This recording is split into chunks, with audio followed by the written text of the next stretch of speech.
Hey, Frankie Valley, he gets the people going. That's just too many points.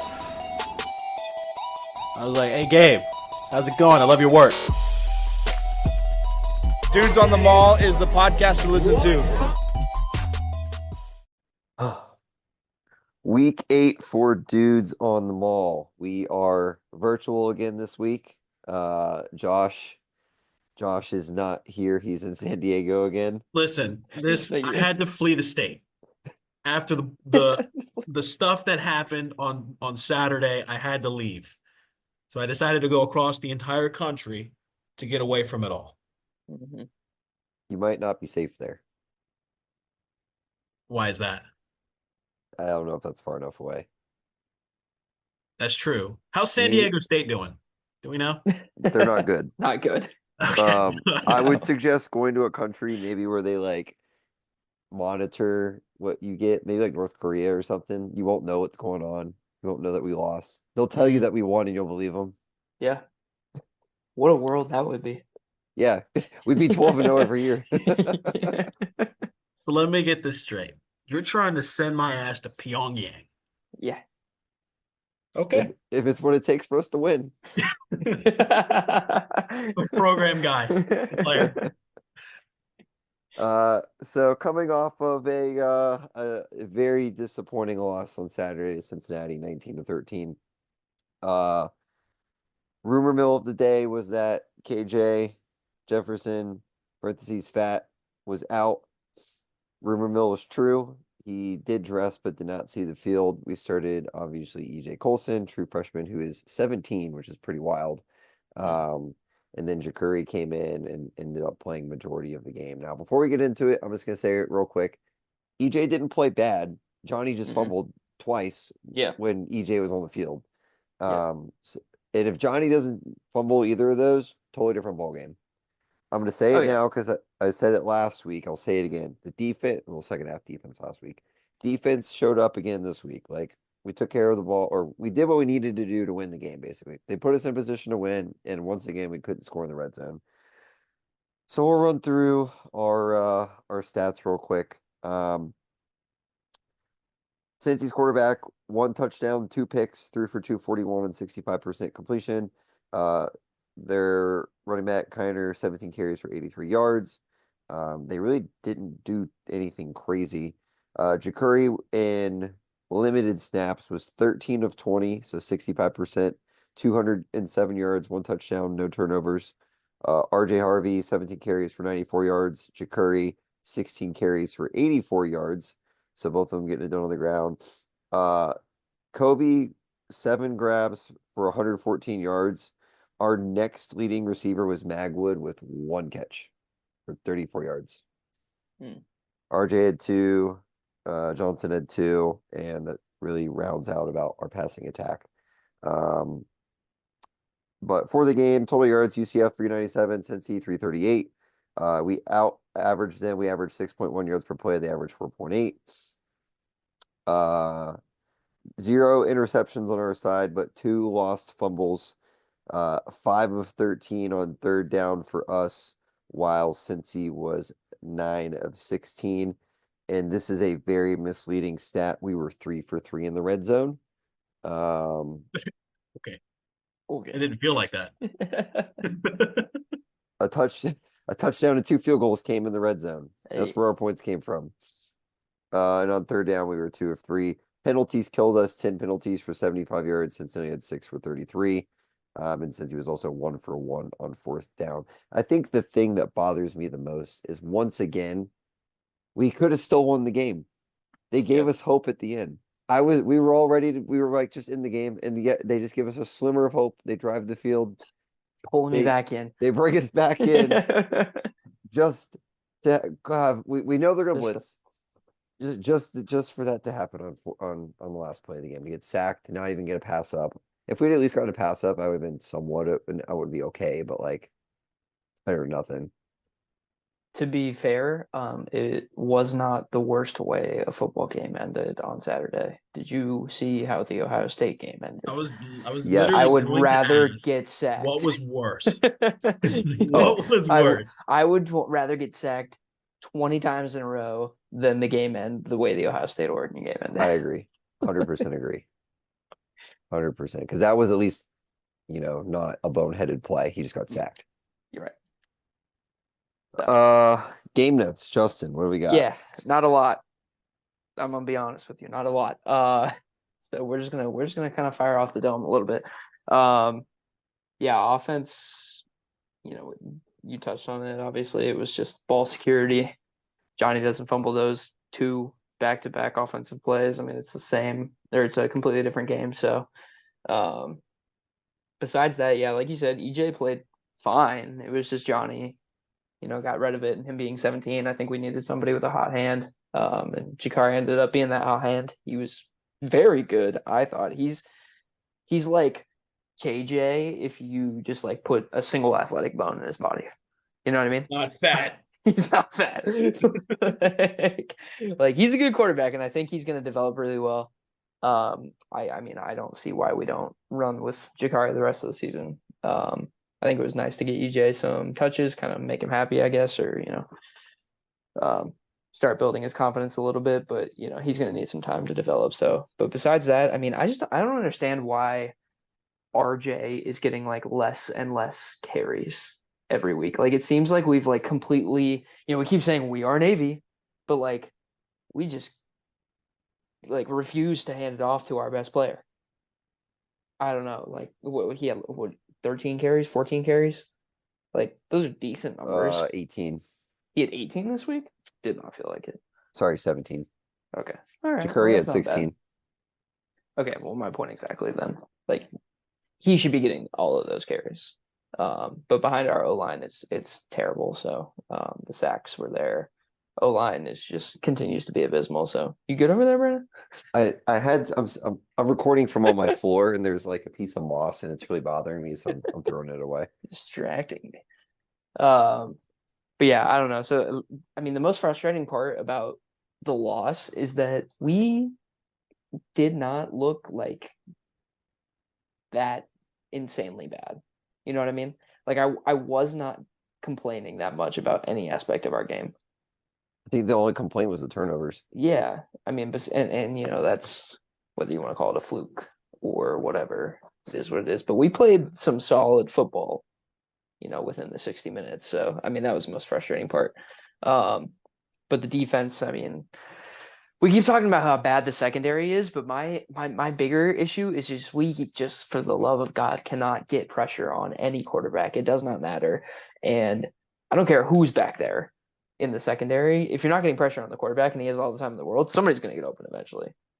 Like, you need to be forcing him to get that ball out of his hands faster, and we're just not doing that. So, yeah, that was a huge factor in the game, and I'm just going to be really looking at our defensive line going forward. And then obviously we have to talk about the refs. I know, brother. Yeah. I know we love to hate on the refs, but this was significantly bad. This was terrible. So it started with the PI call in the end zone, which was, I mean, he must have sneezed on him, gave him COVID, something of that is. I mean, there was some viral like transaction happened there because he was touching Casper. He was touching Ghost. There was no contact whatsoever. The second thing, which this week I sat with future in-laws, so I was texting with the boys trying to figure out what was going on, because also FBC Morgan Stadium, we got to figure out this microphone situation with the referee, because I couldn't hear a damn word he was saying. But anyway, Cincinnati calls timeout. They're doing their thing, whatever. They huddle up, line up on the line of scrimmage, play clock starts, and all of a sudden Cincinnati wants to call another timeout. That's a big no-no.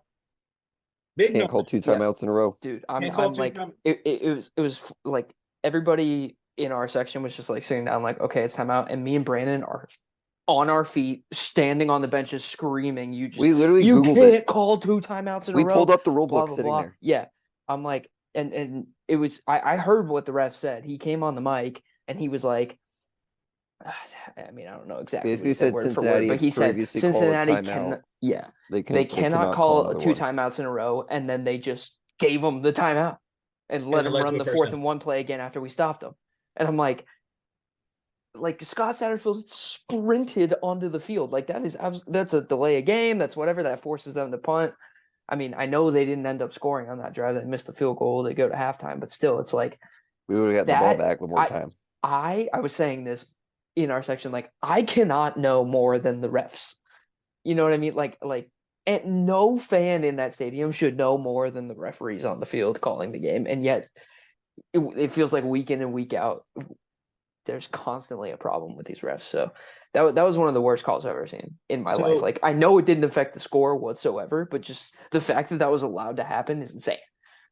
So what's the penalty there? What is it? It should be delay game 5 yards. 5 yards? Or because I've heard before, I don't know, maybe it's the NFL I'm thinking about. Is if you it could be unsportsmanlike too. No, it could have been unsportsmanlike because he sprinted on the field, but calling back-to-back timeouts is a delay game. So I mean, but the only reason he sprinted on the field is because I'm assuming the line judge wouldn't give him the timeout or whatever. But at that point, they shouldn't have even acknowledged it because the play had already happened by the time you got down there. We had stopped him short. So Gus is a moron for some stuff. Clock management is still bad. Not as bad as that. No, it's it's not as bad as that. But at least we haven't done that, because if we did that, we would get the flag for thrown on us. Yeah, you're right. Yeah, you're right. My mom always says that we should just become professional referees, and I mean, we do know more than them. I can't take the fandom out of it, but like, I mean, we're sitting there doing their jobs for them. We might as well go down there. We might as well go down there. My mom says that every week, and I'm like, I don't want to be a ref, because it would kind of take away from the fun. You know what I mean? Half the fun is bitching at the refs. I'd be pretty good at it. I would just throw people out left and right. If they would do their job, we wouldn't have to say anything. Yeah, exactly. Like, do your job. No, it's funny. And then what did you say? You got my train of thought going for a second. Oh, the clock management. The false start with the 10-second runoff. That is 100% in my mind on Gus and his lack of urgency slash clock management, because 6 games into the season now, that was probably one of the first times we've actually been moving kind of fast.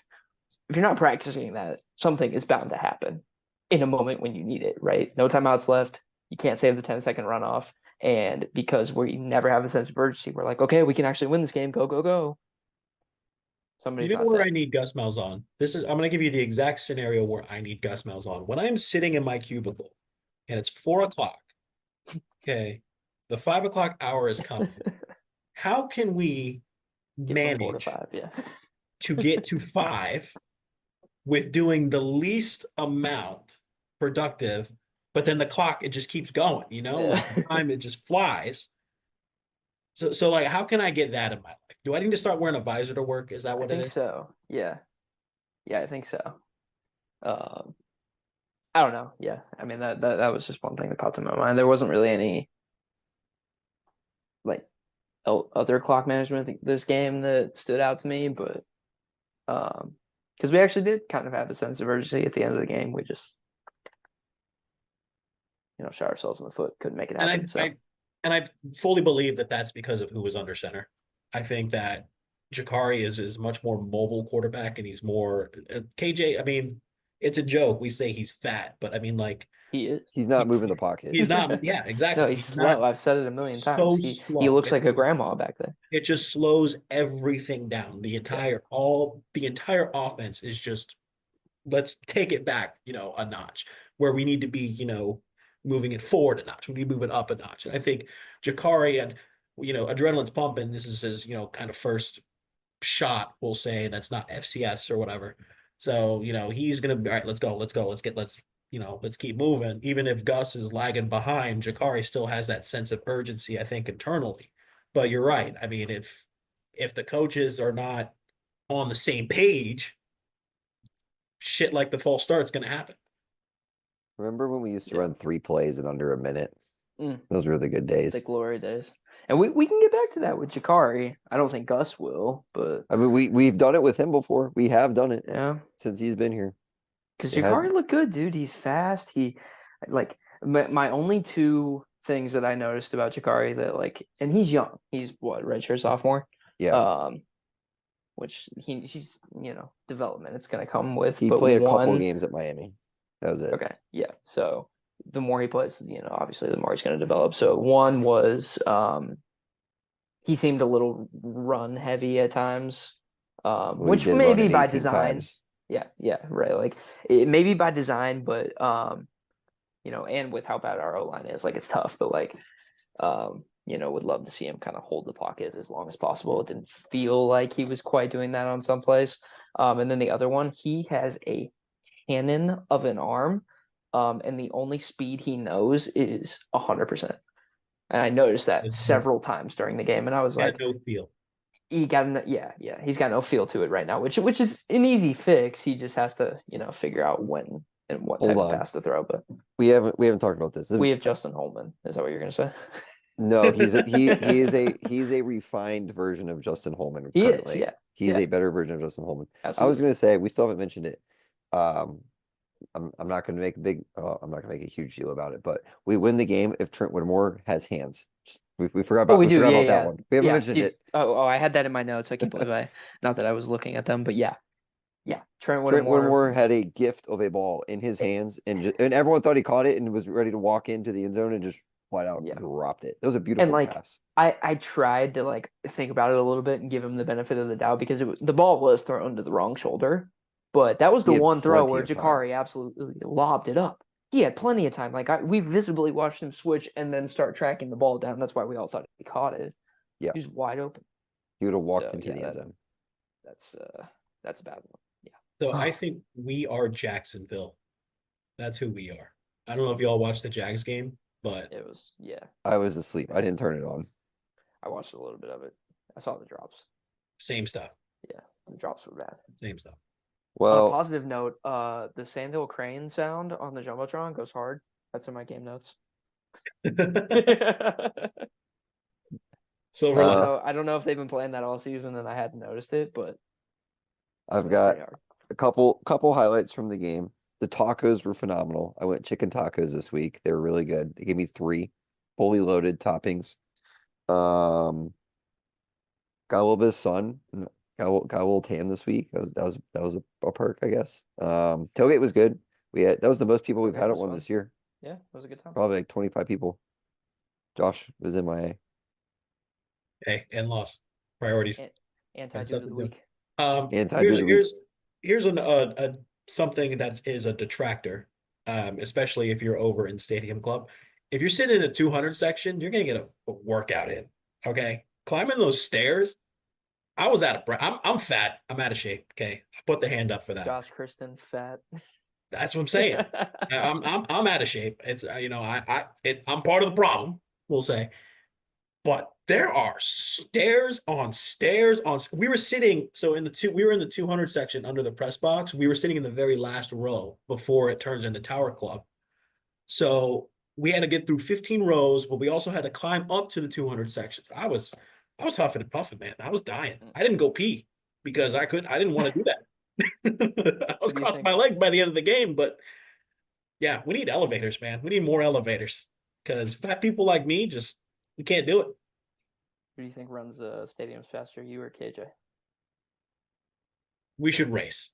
You should race. That would be a competitive race.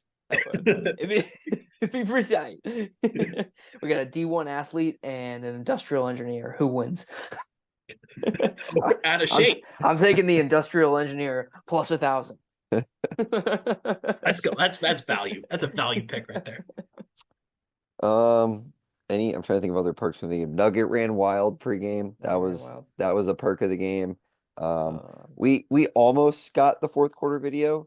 They they had done that at one of the games before. I don't know if it was Colorado. Was that Colorado? Colorado. It was Sam Houston. Yeah, they had done that. Yeah. What else? Gold was not the difference for me, so I have to find a new outfit. They again. did use I'm gold running out of helmets on the clothes. helmet shuffle. They did use gold in the helmet shuffle. Dude, if we don't wear gold this week, I'm gonna be livid. Is it a big game? Is this our first big game of the season? Big game gold? I don't know, dude. All right, number 9. It's like they're actively trying to like eliminate gold from our. All right, I'm gonna go with it right now. This week we're wearing a gold jersey with the white. I'm sorry, not gold jersey. The gold helmets with a white jersey with the gold numbers and white pants. White pants. Oh, I was thinking black pants. That's my call for this week. That's the uniform. Is Iowa State wearing their all black jerseys? It's a night. I feel like they would have to be. It's a night game. Yeah, Just wild to me, these kickoff times we're getting. dude. Hey, One of my pet peeves, man. If they wear all blacks, I'm gonna be pissed. No, black is Yeah, not one of their colors. no, it's not. West Virginia wore all Have you black this seen- past week. They don't have black. Not one of their colors. Have you seen the? I see it all the time though. It's like nobody hates their school colors more than Iowa State because they wear those blacks all the time. Yeah, let's touch on kickoff times real quick. I mean, it's Yeah. it's worth a note. Josh has a hot take still in progress right now. We already have the kickoff time for Utah. Well, we- my hot take's dead, actually. Only because my prediction was that we were gonna have one noon home game kickoff one home game with a noon kickoff, and it was supposed to be Cincinnati. Oh, So, I but thought it was we had none. well, I mean, that was my if we want to say that my hot take was my hot take and I just had a Yeah. guess, we can say that. Well, I'm okay with that. we have this is crazy. We have 3 home games left. Absolutely wild that we're at this point of the year already.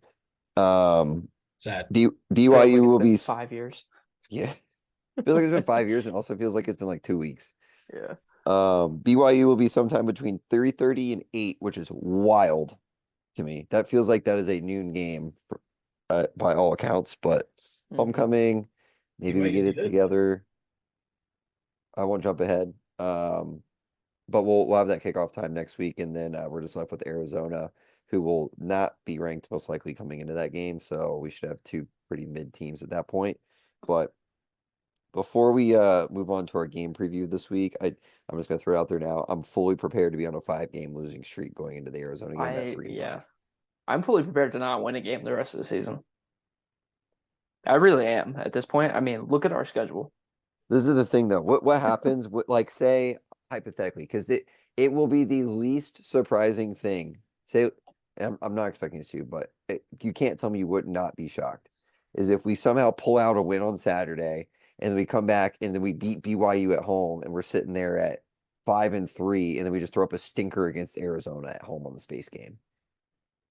I can believe that. I believe we will find a way to win one of these games really ugly. Let's say we have what do we have 3 ranked But opponents I left will on the be year? shocked. I'll say this. I'll be shocked if we make a bowl game. I will. Well, we have back-to-back ranked opponents, both in Yeah. the top 15. And yeah, because Iowa State's a 9 and BYU is like 13. 13, I believe. And then So could be 2 Arizona, back-to-back top 10 games if certain things pan out. yeah. And then Arizona, who shouldn't be ranked. And then Arizona State, who potentially could be ranked by the time we get there. They only have 1 loss on the Yeah. season. So let's say hypothetically we have 3 more games against ranked teams. Well, Utah. Utah's not ranked right now. I don't know what's going to happen with them by the time we Cam play them. Rising is out. Cam Rising eligible. Oh, we'll get there. We'll get there. We'll get there, yeah. All I'm saying is what we could finish the year 6-6 and have 3 ranked wins. It would be the least surprising thing ever. Yeah. And then Gus keeps his job. Well, Gus is keeping his job regardless. Anybody So have $12 million lying around? No. That's I what wish. the meme is on Twitter. well, Everybody's so saying- last year when everything started clicking is when he gave up the play calling duties. Well, he took them back this year. Is this the week he gives them up and everything starts clicking again? Like No. we're at that point. We're at the same point we were last year. No, not gonna give No. him up. Sorry. We're just this is a podcast and we're just over here shaking our heads, not saying a word because we're so down on our luck. Well, Well, Iowa State. Iowa State. Let's For get the first excited. time ever, we are playing Justin's team or Yeah. X team, I guess. Yeah. I really wanted to go to this game and I couldn't swing it. Now I'm really glad I can't go to this game. Well, let's hit our game preview. Iowa State. We're on FS1, right? That's correct. Yep. Okay. So I had Monday Night Football accidentally pulled up. I gotta pull back up Iowa State. That's okay. Take your time. Okay, we're here. FPI, 78% chance for Iowa State. I am shocked that we are getting 21%. Current line is at 14.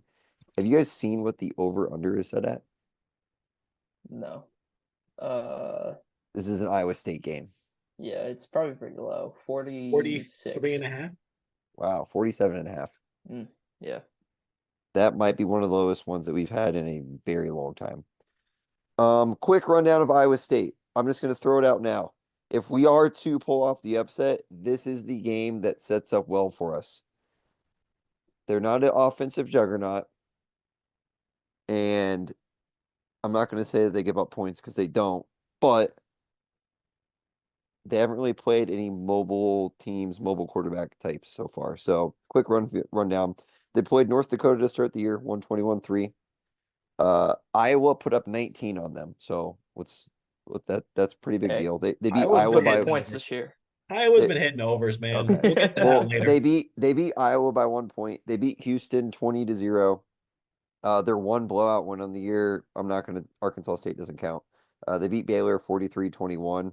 And then this past week they beat West Virginia 28-16. So like they're not blowing people out by any means at all. Offensively, it's pretty pedestrian for the most part. Their quarterback's thrown for 1,400 yards, 66% completion percentage. He's only thrown 10 touchdowns, 3 picks. Big number. He's only been sacked 4 times the whole season. But they are a running team, running back by committee. They have 3 running backs with over 50 carries each on the season. Each of them, and they're all basically identical. They average 5 yards, 5 yards, and 5.2 yards per carry. So, Jesus. yeah. Quarterback, not mobile. He's only carried it. That's not even him. Their starting quarterback's not even listed as one of their leading rushers. Their backup has more rushing yards than he does. So, quarterback's not mobile. I think that bodes really well for us because we can actually sell out on stopping the run and make them beat us passing the ball. Receiving wise, they've got really 2 receivers, Nolan Higgins, 29 and 39 grabs on the year. The next closest receiver has 8 grabs on the year. So pretty one-dimensional run team on offense. They're going to throw it downfield a little bit. But it's nothing crazy. Like they're ranked 9. I get that it's a tough place to go and play. They're averaging 30 points per game. Like it's nothing that we can't not beat. 48% on third down. They've only had 5 sacks on the season, so good luck getting pressure on them. They got a good offensive line, it looks like. But they are rushing for 174 yards per game, so we'll see. I think a win this week would be to cover. Oh, big time. Are we back to that mentality now? Yeah, absolutely. Yeah. It feels like 2015, dude. I literally We beat the spread. All I was gonna say was just don't get embarrassed. You know what I mean? Like a win for me is absolutely beating the spread. Well, my keys to the game this week are open up the playbook and let Jakuri do his thing. We're back to stop the run. Back to stop the run, yeah. And we're adjusting red zone scoring to red zone touchdowns. Touchdowns in the red zone, no field goals. Can I add a 4th one? Yeah, Wear gold. we're gold. Yeah. Anywhere. Literally anywhere. Doesn't matter. Ball Your security is on there shoelaces. too. Ball security is also on there. Or just like keep Johnny on the bench. And get We got faster. Penny Boone and Miles Montgomery. We got plenty of guys that we can give it to. Okay. What are our actual expectations for this week? Do we think we have a shot? I mean, no, I don't. I think we do because I just think we've got those stupid games in us, like we were talking about earlier. It's like it's just Yeah. we will not know until our first drive whether we have a shot or not. I don't see us I getting blown disagree. I out. think it's the second drive because we always have a good first drive. You're right. First drive. Literally usually every pretty game good. this year has been just Yep. so well scripted for the first You're drive. correct. and then- We just need to start scripting every drive other than the first drive. All right, second quarter. That's fair. Second quarter. Second quarter. I honestly, I mean, I'm not going to say this is like an OK State game, but I could see us coming out and playing tough. Maybe it's close at the end and maybe we have a shot to win it. I don't think we get blown out. I think the quarterback change, Curry gets to practice with the ones the whole week. He knows he's the starter going into the game. I think that helps. Yeah. I mean, I'm not really being 100% truthful when I say no, we don't have a shot at winning this game. Like, obviously, there's a shot we win this game. It's going to come down to how the defensive line plays for me, though. Like, because you've said yourself, their O line's the best part of their team. If they're going to be taking those I got a shots, we bunch need of to them be getting Iowa pressure. farm boys. Farm boys. So, I don't know. With that corn, man. They got to shuck it. Yeah, so there. I guess there's a little part of me that thinks, but you have to have that part of you, or else it's just misery, right? Yep. So, we move on to Dude of the Week. Let's do it. Hey, shout out Justin, Dude of the Week winner. Oh yes. From No. my land. Shout out Michaela. You guys Little want to know round of something applause. funny? You guys want to know something funny? I was hanging with her family all weekend. Yeah. Her sister didn't even vote for her. No, I know. Yeah, I saw that. We were Who Brandon and I sister were vote at for? Halloween Horror Nights on She Friday. voted for yours. She voted for Lieutenant Dan. we were at Halloween Horror Nights on Friday, and I looked at Brandon and I said, "Damn, Abby didn't vote for Michaela. That's crazy." So Justin, with the winner, you are up first. All right. Well, so I was gonna take one, but Josh is gonna take one, and I didn't want to steal it from him because he sent it to me. So my backup dude of the week is not a very good one, but it is going to be Cam Rising, for getting granted his 8th year of eligibility. Never graduate. Never graduate. Just to put it in perspective, that's Dr. Cam Rising to you. Like, no, I'm just, the more I think about it, the more insane it is. Like, this guy is going to have a college football career that lasted longer than some NFL careers. Like, it's crazy. So, how he got, I think it was medical, right? Like a medical Yeah. 8th year or something like that. Whatever, man. Eight Just- years in college, like, Just so never we're throwing graduate, it but out there. damn. Just so we're throwing it out there. Cam Rising, when he takes his first snap next year, will be taking that snap at the age of 26. Justin, you could be playing college football right I was now. gonna say, like, he's Literally. he's like maybe like 6 months younger than me. His birthday is May in 1999. Okay, so he's almost a You- year younger than me. But yeah, still. he's almost a year younger, but it's still he was still born before 2000. Yeah, that's crazy. Somebody on Twitter said, "Shut up and give him tenure already." That's good. That's hilarious. Tell you what, if he's just trying to rake in the NIL, he's doing a really good I job mean, he's at doing it. a good job. He's not going to be an NFL quarterback, so you might as well stay in college as long as you can and start getting paid. Make the So money now. yeah, that's insane. Oh. Anyways, Josh. what's next? All right, so my dude of the week comes from the slate of NFL games this week. First things first, I want to make mention. I think the Dallas Cowboys are officially going down as one of the worst franchises in the history of football. Jerry Jones is in shambles. Absolute shambles. He's too busy focusing on measuring some other things that aren't stats in football. If you know, you know. But my dude of the week comes from the game between the Detroit Lions and the Dallas Cowboys, where the Lions just went in and absolutely steamrolled them. Which, by the way, if you haven't watched the Aiden Hutchinson video, don't. It's disgusting. Disgusting. I didn't watch it. Oh, dude, it's awful. It's Really? horrible. No, it's horrible. so bad. Like I actively tried to avoid it on Twitter because I knew it was bad and I didn't want to see it, but I accidentally scrolled onto the picture and his it was like sawed in half. It was just dangling. It's so bad. Did you It's- see it- Dak's ankle when he rolled it a couple years back and like snapped Yeah. it in half? It was Yeah. like worse than that. Ooh. Wait, because it was like shin high. Yeah, it was like both bones, clean break, just yeah, sorry, anyways. That's tough. Terrible. Yeah, not an NFL podcast, but yeah, not my dude of the week. Obviously, prayers to him, and hopefully, 6 to 8 months. I guess he's got to recover, so he's out for the year. So hopefully it's not career threatening. Hopefully, he gets back on the field. Someone who may never recover would be my dude of the week, and that is a Dallas Cowboys fan. It's a woman who decided that on the concourse would be a great idea for her to get on all fours and just absolutely blow chunks all over the concourse. Not my dude of the week, actually, because my dude of the week is the guy in the David Montgomery jersey that comes grittying right by her as she's yakking. The Lions are up by like 3 touchdowns. And this girl is just down horrendous. Just there's puke all over the ground, and she's just miserable. And this guy in a Lions jersey just comes grittying right in front of her, and it has gone viral on Twitter.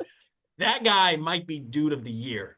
Honestly, He might be dude of the he year. might be dude of the year. So, dude of the week for this week for me is Mr. Gritty over that gritty puke.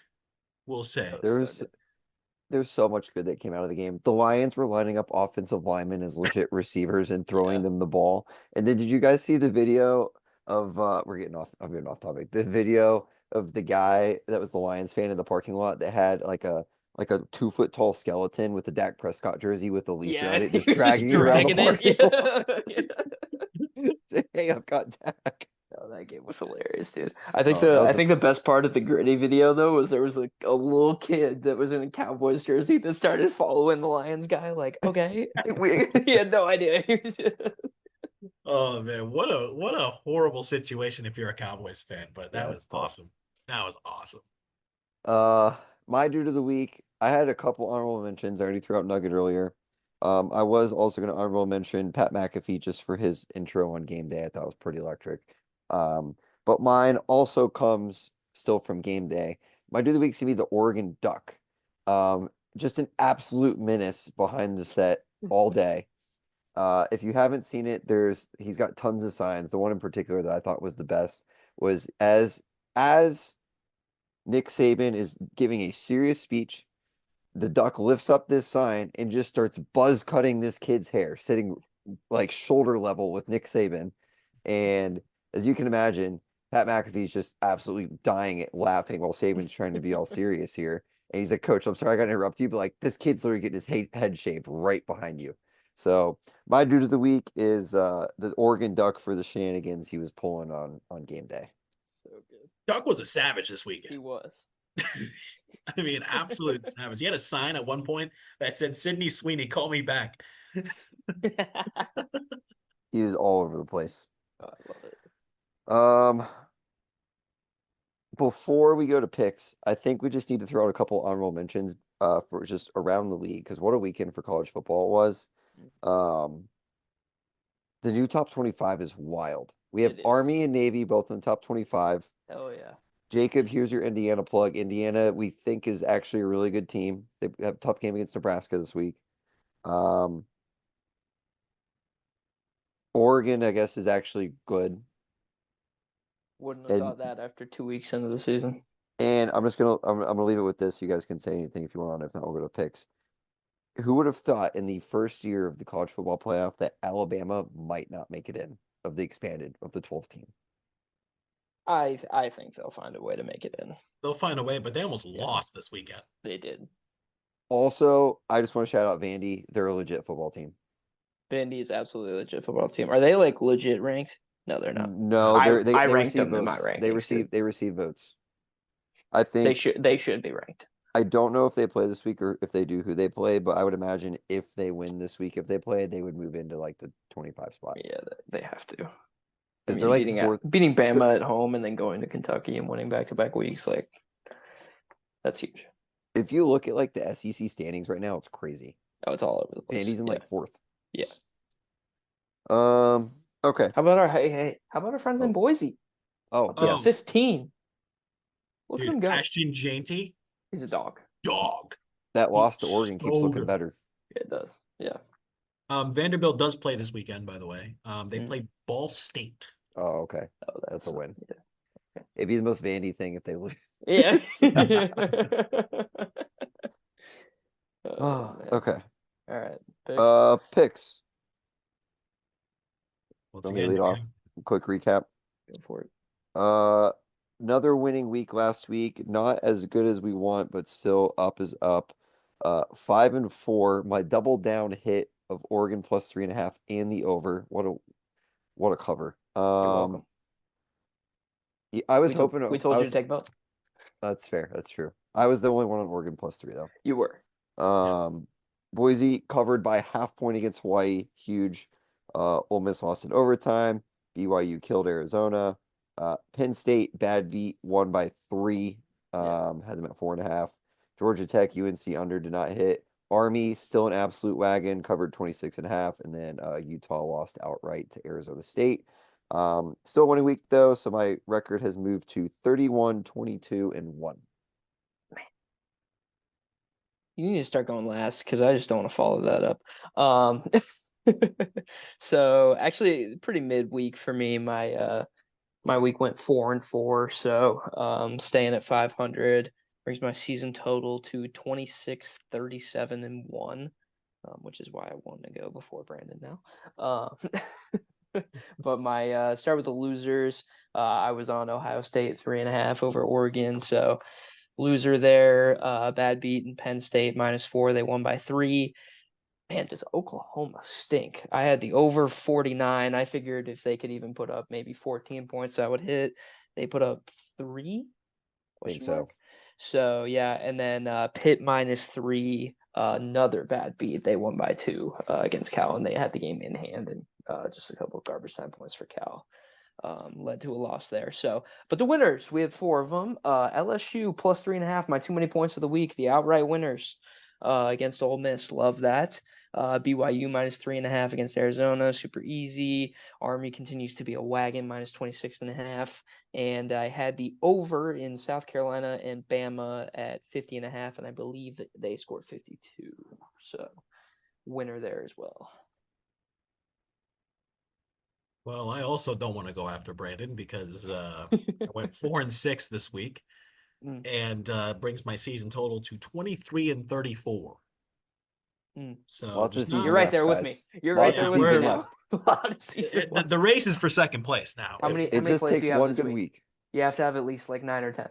I have 1 second. I have 7 and a perfect parlay. That's fair. You have to take a perfect part. I have 8. I keep adding like 9 cards or 9 plays to my card because how are we gonna get back to 500 if I don't just? Which, by the way, let's start with the perfect parlay. It died, of course, miserable death. Of course. But it was looking so good until about 9:30, 10 o'clock at night. And then it just died all the way around. Just everything just died. So we started off hot with, it was 4 legs. We had BYU -3.5. They covered that easily. It was looking really good. Then I had Fresno State plus 3.5, and they just choked so hard. As did Oregon State, losing outright to Nevada. Dead to me officially. I'm sorry that I didn't. told you. I'm sorry I didn't listen to you. I tried to warn you. I Toxic. apologize for Toxic not relationship. So Oregon State -3.5 was the third leg. They lost outright. Terrible. And then I had Ole Miss -3.5, and they lost to LSU. So it's like it's just it was this week was the choking parlay. It was not perfect. It was perfect if you like dying miserable deaths, which as UCF fans we I guess we like that. But anyway, other than that, 4-6. Again, it was looking really good the early slate, and then it just died. We'll start with our winners here. Syracuse -3.5, easy cover over NC State. They won by a touchdown. Vanderbilt plus 13.5, winning outright against Kentucky. They are legit. I also had Virginia plus 7.5 against Louisville. Louisville only won by 4, so that covered easily. And then last but not least, I think we have our new pick, gentlemen. The Iowa over. 42.5. Iowa scored 40 points against Washington this weekend. So they almost covered it themselves. Look at them go. Look at them Hawkeyes go. But let's go to some losers here. Absolute terrible beat in Penn State USC. Penn State, I had a -4, and they won by 3. Dead to me. Iowa State, West Virginia, I had over 53.5. What a mistake that was. Ohio State -3.5. Again, just great pick, Brandon. Got to give you your props there. I had Tennessee -14.5. They almost lost to Florida. It was ridiculous. I had Utah -5.5. They lost outright to Arizona State. And last but not least, my throw my shit at the wall week. Marshall -1.5. They choked. So it's like I can't catch a break here. It was the week of choking for my card. So hopefully this week we'll have a lot less choking and a little bit more winning. Hopefully. What order do we want to go in for plays this week? Should we switch it up? I feel like Should I Yeah. start? let's go. Yeah. Go with Yeah. Josh. Go with Josh. Usually I feel like usually I we go need last. some Yeah. juju around here. All right. So I've got, like I mentioned, I have 7 plays. I also have a 4-leg perfect parlay, which I'm feeling really good about this week. I said that last week, but anyway, throw shit at the wall this week. Oh, yeah. Okay, we have some football on October 16th, which is Wednesday. FIU versus UTEP. I'm taking FIU -6.5. UTEP is That's a bold take. garbage. UTEP is absolute garbage. There's no way that FIU can't win this game by a touchdown. FIU's trash too. I understand Seen that. that defense. That defense is crazy. FIU is garbage. Okay, but 6.5. Throw shit at the wall. Is FIU at home? No, they're not. Oh. So it's a bold strategy, but again, throwing man. stuff, seeing if it hits. So that's the first one I got. Second one I've got is kind of a little bit of a, I don't want to say it's like throwing stuff at a wall, but I had the half point here makes a huge difference. I actually have Virginia +21.5 against Clemson. Clemson started out very slow this week. I actually watched the beginning of this game on Saturday when Clemson was taking on Wake Forest. They started out pretty slow, so I think +21.5. That half point is going to be very key here against Virginia. So Virginia +21.5. I have Georgia Tech +11.5 against Notre Dame. I think pick. Georgia Tech they should be able to cover that against Notre Dame. I also have Maryland +7.5 against USC. I think that's more hate in my heart for USC for the Penn State game. But I also have LSU -3 against Arkansas. I think LSU can maybe by a touchdown against Arkansas. That line seemed a little low. I was expecting more like 4.5, 5 points for that. I also have, this is my spike play of the week. UNLV -7.5 against Oregon State. Nice. So that's the spike play of the week. And last but not least, on the normal plays here, the straight plays, I've got TCU +4.5 against Utah because Cam Rising is out indefinitely. So TCU's so trash. bad. TCU is trash. But did you watch the Utah game? I was watching it. Like it's his first drive, he got hurt and then played the rest of the game at a stinker, and now he's out. Yeah, I mean, again, we gotta let something hit here. I think TCU +4.5. We have a shot. We have a I shot. love it. Is TCU at home? No, they're not. Yeah. Everything that I pick is ass backwards. Yeah, I love it. But we do have the 4-leg perfect parlay this week coming in at +1230. First leg I have here, Miami -4 against Louisville. I know they're on the road, but I think Miami could win by at least a touchdown. I have Bama -2.5 against Tennessee. Tennessee almost losing to Florida. Bama's also kind of shaky. They could win by a field goal. No big deal there. All reliable, as we have now. Iowa, Michigan State over 41.5. Michigan State is dookie. So hopefully Iowa can at least put up some points there. Last but not least, Texas and Georgia. I've got Texas -3.5 in the 4-leg parlay. The 4th leg of the parlay there. Texas is they're good, man. They are so good. So 4 legs, Miami -4 against Louisville, Bama -2.5 against Tennessee, over 41.5 in the Iowa-Michigan State game, and then last but not least, Texas -3.5 against Georgia. If I go 0 and I guess we'll say 8 with the perfect parlay, I will be taking 1 play next week. Okay. Wow, we I have already no went over. duplicates. Yeah, I only have 1 because am I going or are you going, Brian? You can go. Okay. Yeah, so I only have 1, and that's because I decided this week I'm not touching any of the big games. I'm just gonna try to stick to the mid-tier games, you know. I took what I know. I took what I know. So listen, Vegas pays more attention to the big games that are going to have a lot of viewership, right? They're not paying attention to Sam Houston, Western Kentucky, where I'm taking the over 55.5. Okay, they're not paying attention to that. Great pick. Thank you. Yeah. Okay. So I guess we'll start there. Yeah. So going to take the over there. Sam Houston, Western Kentucky, 55.5. Pretty deep line. Nothing crazy there. Both those teams can put up points. So, throw shit at the wall and see if it hits. Next, this is arguably my biggest game that I'm touching this week is OK State BYU. But I'm not touching the spread. I'm going to take the over there as well. It is also 55.5. OK State coming off the bye. And BYU just being a wagon offensively, I think they can get to 55.5 pretty easily. Speaking of wagons, we're gonna stay on the wagon. ECU at Army minus 15, 6-0 against the spread. Keep it rolling. We're taking it till it loses.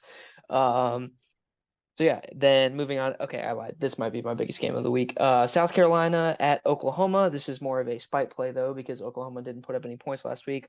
I'm gonna take South Carolina +3. Almost beating Bama. Yeah, Oklahoma sucks. That's pretty much all I have to say about that. So, I'm riding with another Navy -17 hosting Charlotte this week. Both these teams are just wagons this year. They're both ranked now. I just love it, and I think they can both put up points. So, Navy -17. This is my biggest throw shit at the wall and see if it sticks play of the week. Is Texas State at Old Dominion. I'm going to take Texas State -10. A little Jordan McLeod love. I don't know. That's pretty much all I got for that one. My only duplicate with Josh was Georgia Tech +11.5 hosting Notre Dame. That's my too many points of the week. Georgia Tech, being a run-heavy offense that can score a lot of points, should keep this pretty close. So 11.5 seems a lot to me. I have one more over. We're going to take over 54.5 in K-State and West Virginia. I could see this turning into a little shootout in Morgantown. And then my last play, this is a little more analytical. One of the worst teams against the spread this year is Air Force. They're 0-6, so I'm going to be taking Colorado State -7.5 against Air Force. Don't tell my future father-in-law. Sorry. Also, can I just say, Justin, that I think with your slate, for all of those games, it might be the lowest combined viewership of those games. Oh yeah, in all of the nation. Dude, that was the thought process this week. I was scrolling through. I was like, I'm not touching this Texas Georgia game. I'm not touching this Tennessee game. I'm not I didn't want to touch any of the big games. I'm gonna give Justin a run here. Are you okay? I have a couple duplicates with you. Okay. I was looking analytics here real quick. I am taking Army -15 against ECU. This will be my fourth time taking Army spread this season. They're 3-0 when I've taken them, so this week I can move to 4-0. I'm also taking Navy -17 over Charlotte. Navy also a wagon, so I think those were the only two duplicates I had. I would be shocked if you had any more. I'm gonna start with my biggest games and then go down from there. Biggest game, Bama, Tennessee. I'm taking the over. I'm taking over 56. I think both of them figure out how to score this week. Kind of some bad offensive performances last couple weeks, so I got the over there. Oregon and Purdue Friday night. I've got the under. I've got under 59. I think Oregon scores and Purdue's lucky to get a field goal. All right, here's where we start to go downhill. Duke and Florida State. I'm taking Duke -3.5. That half point could be killer, but Duke's at home, so we're gonna ride with the Blue Devils. Indiana plays Nebraska this week in what is their real first test of the season. It's 6.5. I'm only taking it because I like that half point. I think it'll be a close game, but I think Indiana wins. I also think if it's not a close game, Indiana just blows them out. I don't see Nebraska winning this game at all. Other analytical play. This will be the third time this year I've taken Sam Houston State. I'm taking Sam Houston State -3 against Western Kentucky. 2-0 when I've taken them, so we run with that. And then my barn burner of the week. We're to that point of the year we've got games every night of the week. This is going to be, this might be the first time we've had a Tuesday play on this podcast. I'm taking Middle Tennessee and Kennesaw State under 51.5. That's a good one. That's a good one. Both those teams are so booty. Kennesaw State has not won a game this year. and Middle Tennessee is 1-5, and they're on a 5-game losing streak. So someone is going to be ending a 5-game losing streak tomorrow night. And you better believe I'm going to be watching. Oh, I'll be watching. It's like their Super That's Bowl, so man. good. It's their natty. They're on CBS Sports Network, so I mean, there's 3 games on tomorrow. Have a day. Yeah, there's quite a few. Troy and South Alabama, New Mexico State, Louisiana Tech. Wow, that's some football Dude. right there. There's a lot of games on Thursday and Friday this week. Hmm. I was kind of surprised. I was scrolling through the plays and I was like, I'm already at the 10 p.m. plays. What the hell? And then I was like, Yeah, oh, this is BYU Friday. plays Friday night. Yeah. So also, I found a line adjustment for one of my plays. Colorado State is down to 7. Just for clarity, I will be taking it at 7. That's big. So UCF Iowa State going on the road. Whippy. 7:30 FS1, 5:30 for our friends in Boise. Line has moved to 13.5, and the over-under has moved up to 48.5 since we have started this podcast. So going in our favor. I think we're just looking forward to, as Justin said, covering the spread. Maybe we win a game. Really don't know what to expect, but we'll be watching it. Go Knights, charge on. Charge on. Charge on.